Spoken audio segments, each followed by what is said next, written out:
Love brewing, a cup of positivity. Mark was a sixth grader who loved to draw comics. He wasn't the top student, but his classmates felt at ease around him. He had a great sense of humor and could always make them laugh.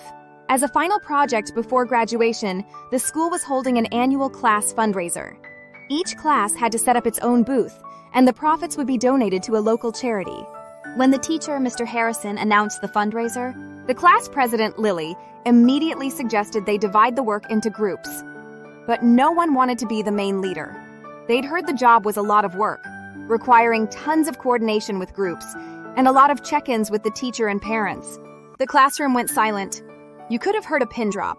Mark was about to pretend he hadn't heard, but Mr. Harrison's eyes landed on him. "Mark," the teacher said with a smile, "how about you give it a try?" Mark's mind filled with visions of drawing comics and playing video games.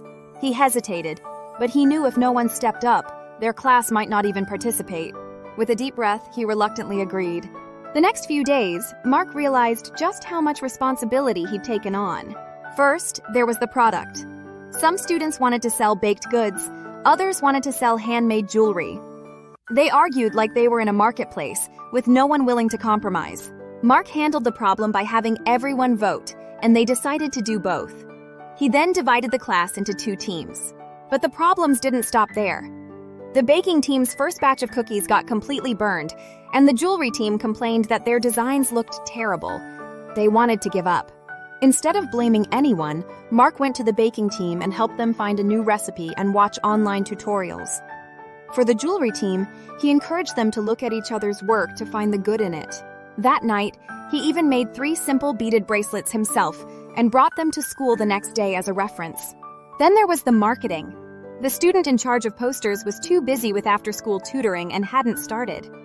With the fundraiser just around the corner, Mark used his comic drawing skills to create several bright, colorful cartoon posters for their booth, which they named the Sweet Crafts Shop. On the day before the event, it rained heavily. Many students were late for setup because they didn't have umbrellas. The tables, chairs, and boxes of products were still in the classroom, but Mark went ahead and moved the supplies to their tent by the field, his shoes caked in mud.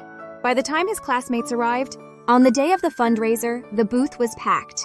The baked goods sold out in minutes, and the beaded bracelets were a big hit. Younger students even asked if they could place special orders. When they tallied up the profits that afternoon, their class had one of the top 3 highest totals. Cheers erupted from the tent. Mr. Harrison patted Mark on the shoulder. "If you hadn't kept pushing, this booth would never have happened." The other students thanked him too. Someone suggested Mark should lead all future events. He just smiled and waved his hand, but he felt a sense of pride. He realized that when you're willing to take on a challenge, you can accomplish anything, one step at a time. Reflecting on the past 2 weeks, he thought about all the times he wanted to quit. But seeing his classmates laughing and packing up the booth together, he felt happier than if he had drawn 100 comics. He knew that this joy came from hard work and responsibility.